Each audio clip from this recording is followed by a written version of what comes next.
Bonjour et bienvenue pour ce nouveau numéro de Tendance de fonds et c'est avec plaisir que je retrouve aujourd'hui sur le plateau Sophie Monnier, spécialiste produits, allocation d'actifs et gestion diversifiée chez Oddo BHF Asset Management. Bonjour Sophie. Bonjour Laurent. Alors c'est un peu notre rendez-vous traditionnel pour parler de la gamme de fonds globaux diversifiés Oddo BHF Polaris, gamme créée en 2005 qui comprend 4 profils différents, modérés, équilibrés, un fonds flexible et un fonds dynamique. Et comme toujours, ça c'est un petit peu aussi notre point traditionnel, on aime bien rappeler la philosophie de cette gamme diversifiée. On parle aussi de gamme multi-assets dans le jargon. Pourriez-vous nous en refaire une présentation synthétique, Sophie? Oui, tout à fait. Alors la gamme Oddo BHF Polaris est une gamme de 4 fonds, comme vous l'avez dit, Laurent, diversifiés, globaux, qui investit dans les grandes thématiques économiques et sociales d'aujourd'hui et de demain. Alors les fonds diversifiés, c'est-à-dire qu'ils peuvent investir à la fois dans les actions, les obligations, avoir une poche en cash, en or, de façon à chercher un peu la décorrélation et l'optimisation aussi de la performance. Et en parallèle, des fonds globaux, c'est-à-dire qu'ils investissent dans des entreprises internationales, pouvant être effectivement européennes, mais aussi américaines et en fonction des opportunités émergentes. La gamme dispose de plus de 18 années d'historique de performance. Un joli track record. Elle a été créée en Allemagne, à la base pour les besoins de riches industriels allemands, de congrégations religieuses. Et fort du succès de ces 4 fonds ouverts, nous avons décidé de commercialiser cette gamme à l'ensemble de nos clients et partenaires européens.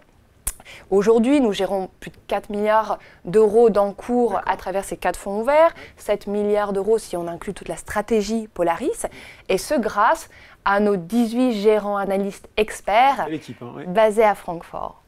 Donc quels sont les grands axes stratégiques, les grands fondements de la philosophie d'investissement de la gamme Polaris? Alors, la philosophie s'appuie sur 4 piliers. Tout d'abord, c'est avant tout, en termes d'ADN, de la sélection de valeurs, la sélection d'entreprises, qui est au cœur de la philosophie et au cœur du réacteur.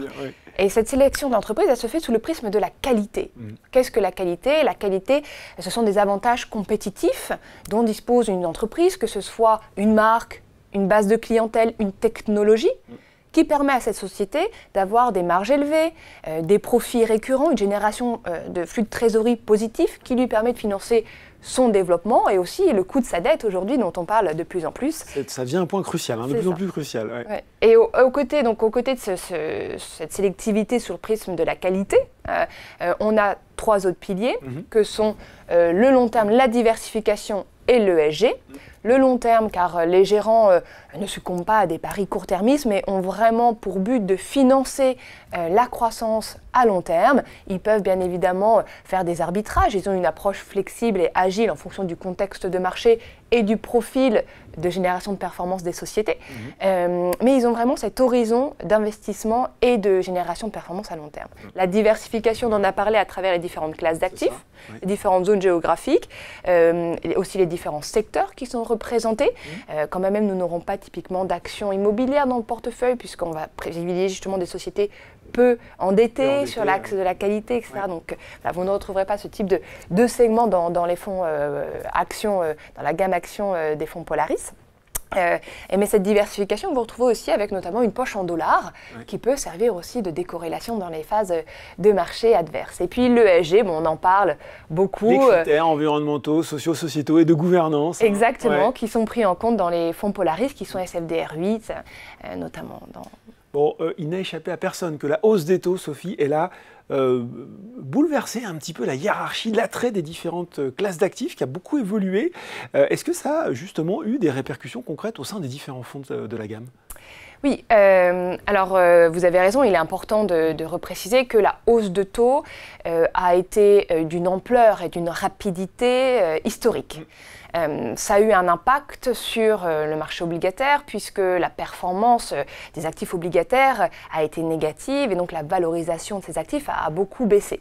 La bonne nouvelle dans ce contexte de normalisation de taux, de hausse de taux, est que nous retrouvons du portage, du rendement sur la partie obligataire. Et donc, vous vous rappelez, il y a 2 ans sur ce plateau, on parlait beaucoup de l'acronyme TINA. There's no alternative. Ouais, on ne peut pas faire autrement en bon français. Il n'y avait pas d'autre alternative que d'investir dans les actions Parce qu'en parallèle, vous aviez des rendements obligataires qui étaient nuls, voire négatifs. Qu'est-ce que cela veut dire? Cela veut dire que vous n'étiez pas payé pour le risque pris, voire vous étiez certain de perdre de l'argent.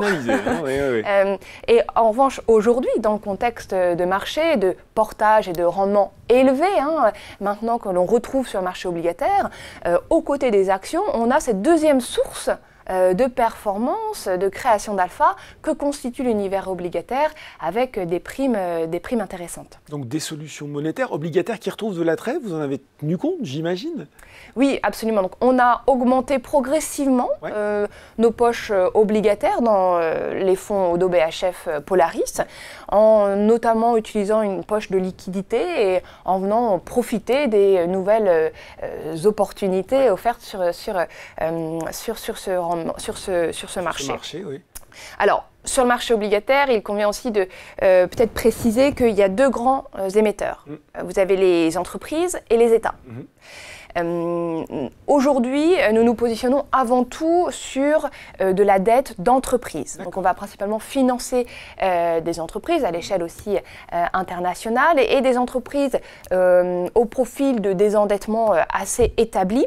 Et donc des sociétés qui ont des bilans très solides, ce sont plutôt des sociétés investment grade. On va pouvoir profiter. Bonne qualité, comme on dit. Voilà, bonne qualité. Bien noté. Qualité de crédit entre triple B- et triple A. Pour 10% de la poche obligataire, on peut aller chercher un petit peu de rendement sur ce segment haut rendement, high yield, qui offre un peu plus de rendement, mais aussi un petit peu plus de volatilité. En revanche, à raison de rester sélectif sur ce type de dette, on voit encore récemment que il peut y avoir encore des défauts sur ce marché, donc il convient d'être vigilant. Et on va en profiter à hauteur de 10%. Et en parallèle, si vous voulez, sur la partie dette souveraine, on va rester plutôt sous-pondéré, prudent. On voit que les États-Unis ont été dégradés cet été, de triple A à double A+, ce qui est une première depuis 2011.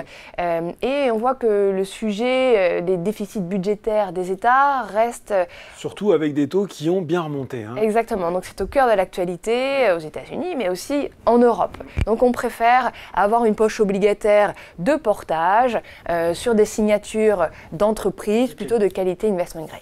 Bon, vous l'avez dit, conjoncture actuelle qui suscite beaucoup de questions sur la tendance des marchés, la valorisation des actions. Est-ce que justement la façon de sélectionner les entreprises au sein de la gamme Polaris, elle permet de s'affranchir un petit peu de ces interrogations, ces inquiétudes que je vais appeler conjoncturelles? Oui, effectivement, en partie. Nous prenons bien évidemment en compte le contexte dans lequel s'inscrit la génération de flux de trésorerie d'une entreprise. On fait différents scénarios en fonction du contexte de marché, de la capacité de la société à traverser les différentes étapes des cycles économiques. En revanche, effectivement, il convient de rester humble par rapport au scénario macroéconomique et surtout à leurs conséquences sur les marchés qui sont très largement incertaines. 2022-2023 en ont été des illustrations. Donc, en revanche, en se concentrant sur l'analyse des comptes de résultats, des bilans d'entreprise, on peut évaluer, et c'est notre métier, c'est notre expertise, si la société est à même de faire face aux différentes configurations de marché possibles, si elle est toujours à même de générer des flux de trésorerie positifs, de s'autofinancer. Et c'est ça que nous allons rechercher, se positionner sur des entreprises qui auront la capacité justement à générer une certaine forme de régularité aussi pour l'investisseur. Et dans la durée, on peut Et dans la durée. Dans la durée, des convictions de long terme, comment on compose justement avec finalement les tendances qui performent sur les marchés? Je pense notamment à l'émergence de l'IA au premier sommet, je pense au luxe. Comment vous intégrez, je ne vais pas dire ces modes, parce que on sent qu'il y a quelque chose de durable, mais voilà, comment vous en tenez compte là aussi? Oui, alors il est vrai que depuis le début de l'année, on a vu une performance sur les marchés des actions qui a été assez concentrée finalement sur certains secteurs, sur certains titres. Même très concentrée, on peut le dire. Très concentrée, même si là, plus récemment, on voit une certaines formes d'ajustement, et ce, en plus, en parallèle de volumes qui étaient relativement faibles. Donc ce sont deux, effectivement, critères à prendre en considération pour la performance du marché d'actions depuis le début de l'année. Mais effectivement, dans la gamme Polaris, nous gardons nos convictions en moyenne 3 à 4 ans en portefeuille. Et des noms comme des sociétés comme Schneider Electric ou Microsoft sont dans nos listes d'investissement depuis 10 ans, voire plus. Il est vrai qu'on parlait de la bonne performance de cette gamme Polaris ensemble et de la bonne performance ajustée du risque notamment, puisque ces fonds sont 5 ou 4 étoiles Morningstar et ils sont classés dans le premier quartile de leur catégorie respective Morningstar. C'est bon de le rappeler. Mais effectivement, une question légitime de nos investisseurs et aussi, mais comment, c'est bien de parler des performances passées, mais les performances passées ne préjugeant pas des performances futures. Comment est-ce qu'on est positionné pour l'avenir? Et donc, c'est la raison pour laquelle nous sommes investis sur ces grandes thématiques de croissance que vous évoquiez, notamment la digitalisation, l'automatisation de l'économie qui fait partie de nos cœurs de portefeuille, les nouvelles tendances de consommation aussi et de travail avec l'explosion de l'e-commerce. Nous sommes aussi investis sur la troisième thématique qui est le vieillissement de la population et l'évolution démographique qui s'ensuit, qui fait aussi le cœur de l'actualité sur cette année 2023. Et là, on est exposé à travers le secteur de la santé, notamment.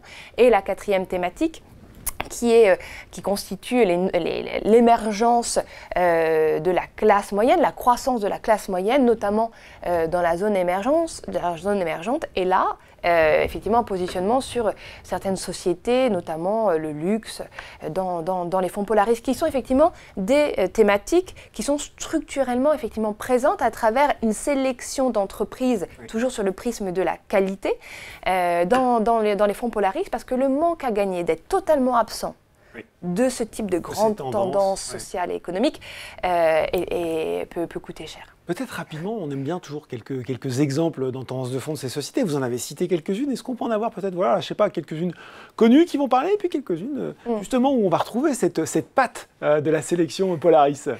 Oui, tout à fait. Alors, on pourrait également parler d'Alphabet, la maison mère de Google. On a parlé de Microsoft. L'Oréal, Microsoft. Alors, moins connu, peut-être, nous avons dans les portefeuilles Wolters Kluwer sur les sociétés d'information spécialisées. Nous avons également Stryker sur le domaine de la santé et aussi Synopsys, typiquement sur le secteur de la technologie, puisqu'on en parle. Synopsys, qui est une société américaine qui fournit des produits et des services sur tout le spectre du silicium finalement au logiciel. Et cette société, si vous voulez, elle opère pour différents secteurs, que ce soit l'automobile, la nouvelle technologie, mais aussi la défense. Et elle génère aujourd'hui plus de 5 milliards de dollars de chiffre d'affaires. Elle a une croissance à 2 chiffres. Elle est très engagée dans également les critères ESG. Et donc, elle répond à nos critères d'investissement dans la gamme Polaris. Synopsys, qu'on connaît un petit peu plus depuis l'introduction en bourse d'armes, effectivement, qui a jeté un coup de projecteur sur ce secteur. Je vous écoute, Sophie, je me dis, tiens, est-ce que c'est aller trop vite en besogne ou pas de dire que finalement, même si on n'aime pas forcément parler de timing, c'est peut-être le bon moment de rentrer sur la gamme Polaris pour préparer ce retour du multi-asset qu'on pressent pour 2024? Oui, absolument. C'est, selon nos analyses, le grand retour de la gestion diversifiée, puisque vous avez la possibilité maintenant de profiter de deux sources d'alpha, de performance. À long terme, les actions, en étant exposées à ces grandes thématiques de croissance sur le prisme d'une sélection et d'entreprises de qualité. Et en parallèle, la perspective de rendement sur l'obligataire qui a très nettement augmenté. Et donc, la possibilité offerte, l'opportunité offerte aujourd'hui pour l'ensemble de nos clients et partenaires, et notamment pour les clients de Boursorama, de pouvoir se positionner sur ces 4 fonds ouverts de la gamme Odo BHF Polaris, bien évidemment en fonction aussi de leurs contraintes d'investissement, de leurs besoins de rendement, de leur profil. Bon ben voilà, explication toujours très claire de Sophie Monnier pour nous parler des atouts de cette gamme complète, diversifiée et globale Odo BHF Polaris. Merci beaucoup Sophie. Merci Laurent. Tendance de fond, c'est fini pour aujourd'hui, mais on se retrouve très bientôt pour un nouveau numéro.